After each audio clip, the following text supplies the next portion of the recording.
It's another edition of Time About the Movies, and today we're taking a look at the four films of February 1st, 2008.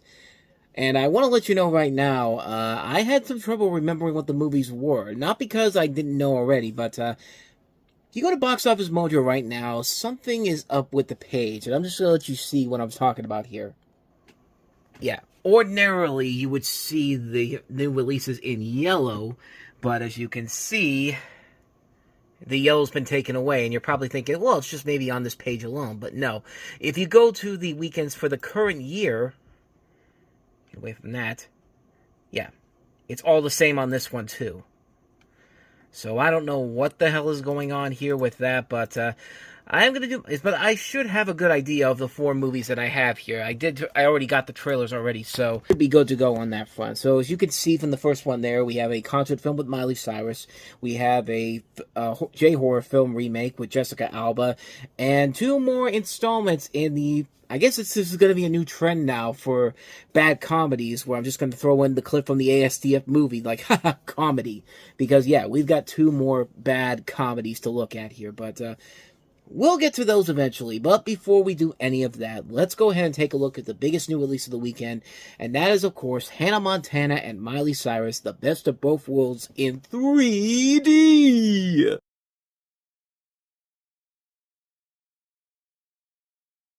Although technically a 3D movie with a 16-year-old Miley Cyrus would be kind of give off some kind of creepy and give off some really, really bad signals. But you know what? Hey, I just saw her on the Grammys a couple weeks ago, and I gotta say, she's actually gotten hotter over the last couple of years. In the what 20 years since it's come out, and I can say that because I'm 36, she's 32. It's a 4 age difference, so it is not creepy in any way, shape, or form. At least I think it is, but. Let me just go ahead and move on to the movie itself here, because, yeah, you could see that this is basically a film version of her concert that she was doing when Hannah Montana was on the air, the Best of Both Worlds concert, which the title of that sounds like a transsexual type of movie, if you ask me, but yeah, this is basically a concert, one of her concerts put up for the big screen, which, yeah, these were a pretty big deal back in the day, you had to get, the things that, when you see people scalping concert tickets for people like Taylor Swift and Sabrina Carpenter, they were doing it a lot for Miley Cyrus back in the day. I mean, they were pouring the money in, and, people were going to these concerts all across the board here, but, I've never seen this movie because obviously I was never a fan of Hannah Montana or Miley Cyrus, or I was never a fan of Miley Cyrus around the time, so this really was not made for me in particular, so I really have no real feelings towards this movie in general, but I will say this, though. This is actually a very significant film, because as we talked about on last week's movies, U2 3D came out, and with that and also this was especially with this movie, because of how successful it was, this was basically Disney saying, here's how you make digital 3D a success all across the board here. You take things like concerts, you take like blockbusters, you shoot them with these very unique and impressive 3D glasses, 3D cameras that we have to work with here. And that's the thing you can do to get people back into the movie theaters. Also, you got to make the movies good, obviously. But this was a major this was a major groundbreaking test to see whether or not this could actually work out. And so they put it into theaters for 1 week, and because of how successful it was, they obviously expanded it for a couple more weeks, and it actually did put in a pretty big profit overall. It made over $70 million, like 10 times its $7 million budget. So it easily made back its money back and then some. And it made the studios realize that, hey, 3D may be the way to go in the future. So you're going to start to see a lot more movies being put out in digital 3D. And for James Cameron with Avatar, it was really a big this was big for him, because, he was putting all of his money and effort into Avatar. And, of course, a year and a half later, it turns into the biggest it turns into the highest grossing film of all time. So it's hard to believe that this was the film that really showed everybody that digital 3D was the way to go to the future, and it played out, and as we've seen, it's played out in both good and bad ways. Good, because when they shoot the movies in 3D, it actually looks pretty cool, and then we've seen the bad with movies that weren't intended for 3D, but they were post-converted into 3D after the filming was done, which led to a number of really, really bad ports. And we'll delve into those once we get closer to late 2009, especially early 2010, because that was where we got some of the worst ones. But But yeah, as far as this goes, I guess it did. Like I said, I haven't seen the movie, so I can't really say if it's any good or not. But like I said, this music wasn't really my thing back then, and yeah, she's definitely gotten a lot better over time. And I guess this really does show that she does have some potential, had some potential as a box office draw. I mean, later on in the year, she'd be in Bolt, which I thought she was pretty good in, and then they did a Hannah Montana movie based off the show the following year, which, again, not made for me per se, but I've seen little bits and pieces of it, and I don't know, it doesn't look that bad overall. But then she also did The Last Song, and then So Undercover, and then after that, it was just like, okay, maybe you just stick to the singing, honey. And yeah, so overall, yeah, I've never seen the movie, but I got to give it credit for giving us the digital 3D generation that we still kind of are in right now. We're not seeing it as much as we did back then when this came out, but is in between when this came out and now, but it's definitely still there. You can still go to movies and get 3D glasses and see them in 3D, but they're not like the big draw anymore as they were back in the day. But we're going to continue to delve more into that as we go along in the years and months to come, because we're going to see a lot more of these in the coming years. So yeah, that's Hannah Montana, Miley Cyrus, the best of both worlds for you. So let's go ahead and move on to our next movie, which is yet another really bad J-horror film, and once again, another strike in Jessica Alba's dwindling film career. Let's talk about The Eye.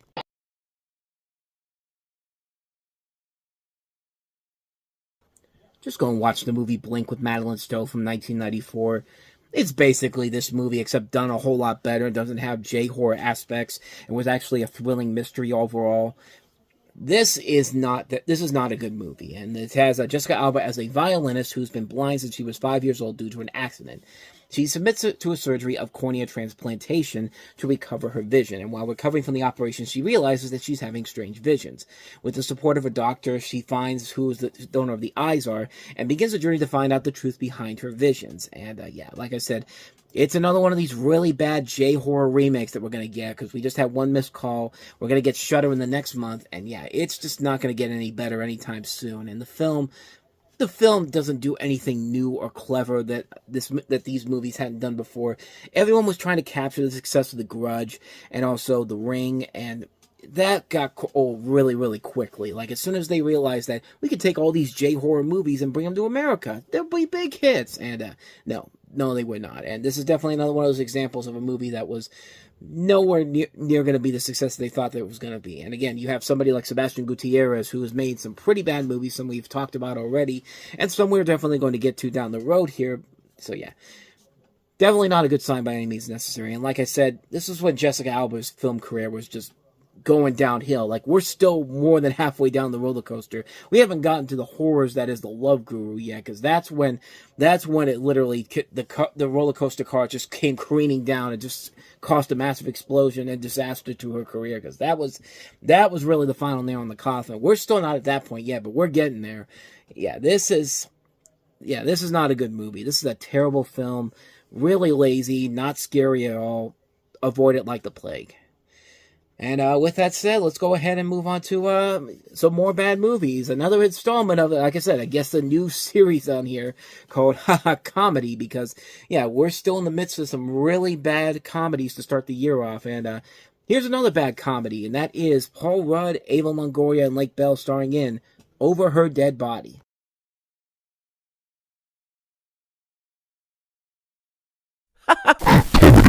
See, in reality, that would be the point where Lake Bell says, "Okay, bitch, here's how you do it. Like, here's how you to please your man." Like, that's what a normal person would do in that situation, but not her. No. Not with this type of a comedy. You have Ava Longoria, who plays a very, very icy, nasty bitch who dies on the day of her wedding to her fiance, played by Paul Rudd. And when she dies, he subsequently begins a relationship with a psychic played by Lake Bell, who becomes haunted by Ava Longoria's character trying to sabotage their relationship. Another movie just that's trying to say, what if we took Ghost and decided to make it it's like with P.S. I Love You. What if we took the movie Ghost and made it bland and boring and wrote it like a bad sitcom? Here's another one that decides, let's take Ghost and make it a bad sitcom, but instead let's make everybody the most dislikable person ever. You hate every single person in this movie, not just Ava Longoria, not just, Paul Rudd you can't stand because he does not care that this person is dead. Like when he goes to the psychic for the first time and the psychic is asking her, "Oh, so you lost your wife, right? You lost your fiance," and he's just like, "Yeah, she died. So what's this whole psychic thing about that?" Like, if I lost my fiance or my girlfriend the way that he does in this movie, my first thought is, I'm gonna play this up for laughs. No. My first thought is, I need to take some time. I need to get my mind straight because I just saw my girlfriend die in the most bizarre way possible. Not in this movie. This is another one of those movies where the comedy is not in the fact that is not in what comedy should be, and that's misery. But this is the type of comedy that says we can have a little misery, but we just want to make you feel happy all across the board here. No, that is not how this works. That is not how reality works at all. And it doesn't help that you have some really, really bad characters all across the board here who are so badly written, so pointless. Jason Biggs plays a character who reveals that he's gay, and they're not even trying to hide it. Like, they reveal it as like this big twist at the end of the movie, and it's just like, dude, we saw it the moment you jumped on screen. Like, this is a film that is so lazy and so boring and so uninspired. And then again, it doesn't help. This is done by the same person. The producer, this is one of the same people that gave us that great movie that we talked about last time, Meet the Spartans. I'm, of course, absolutely lying to you. Meet the Spartans is a terrible comedy. And this is indeed a terrible, terrible comedy that just wastes everybody's talents in here. All these people deserve to be in a much better comedy than this. And this fails on every single level of a comedy. This is not funny. This is not clever. It's boring. I almost said pretentious. It's not really pretentious. It's pretentious in a way that it's not a good movie in any way, shape, or form. And this is another one you should definitely avoid like the plague. But at least you can give it credit for this. It's at least trying to do something clever, unlike the last film we have here, and that is Strange Wilderness.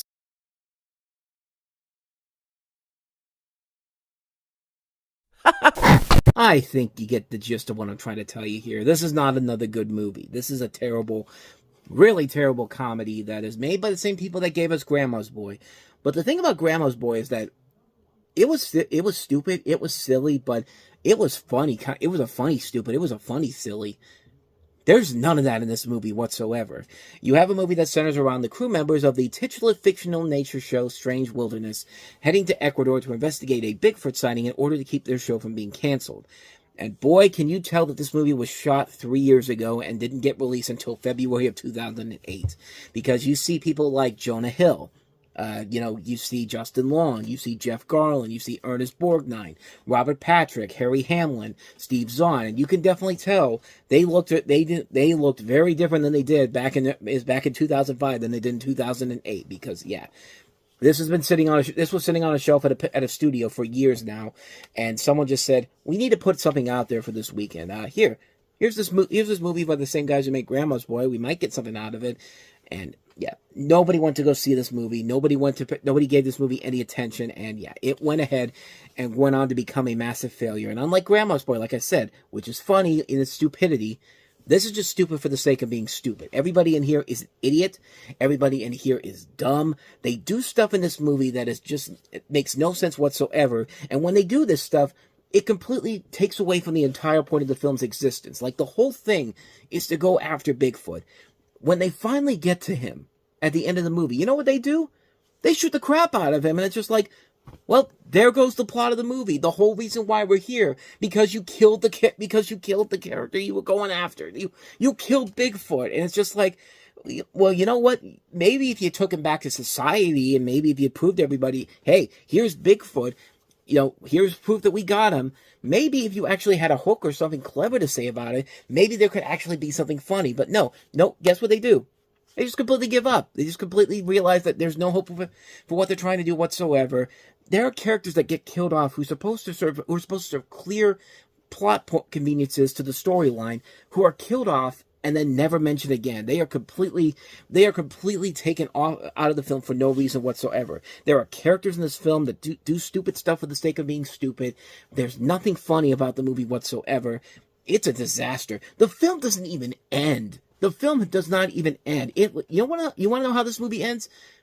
Because what they did apparently was so well and so good that they're supposed to read, is that they basically did everything did all the stupid things they needed to do to get the show back on the air, and they basically said, "Hey, we're putting our show back on the air," and it literally ends with an outtake, not even a scene from the actual movie, a blooper from the outtakes. You can even hear the director Fred Wolf saying, "Okay, cut," and then laughing. It's just like, are you fucking serious? Like, the movie doesn't even have an ending. That's how terrible this movie is. This movie is so lazy and so unrepentably terrible. I just came up with a new word. I don't even know what I'm saying. I'm like a Chris Parnell on a Saturday Night Live. You Fondruk, and it's just like, is that an actual curse word?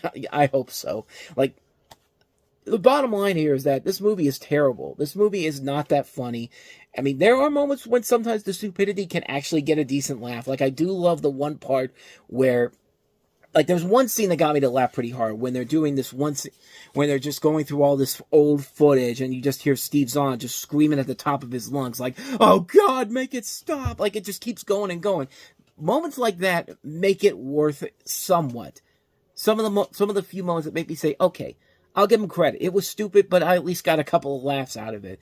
But that's it, man. This movie is just unbelievably terrible. This is a film that is so lazy. It's so cheap. It's so uninventive. It's not funny whatsoever for the most part. It's a bad movie. It's a terrible, terrible movie. It's a movie that really, it's something that you need to avoid. There's a reason why this sat on the shelf for 3 years, because, yeah, they knew it was bad, and they knew that there was nobody that was going to give this movie a fair shot. Because, yeah, it's that terrible of a film. So avoid Strange Wilderness like the plague. And now this is where not having the yellow shading is going to really bug me here. But that's it for this episode of Time About the Movies. But the next time we meet, we have, I want to say, 5 movies for next week. And again, more installments in the comedy category, with some really bad comedies, including Matthew McConaughey and Kate Hudson in Fool's Gold. And then we have a couple of decent comedies here and there, like Welcome Home, Roscoe Jenkins, which is an ensemble featuring Martin Lawrence and James Earl Jones. We have the Vince Vaughn comedy stand-ups movie, Wild West Comedy Show, 30 Days and 30 Nights, Hollywood to the Heartland.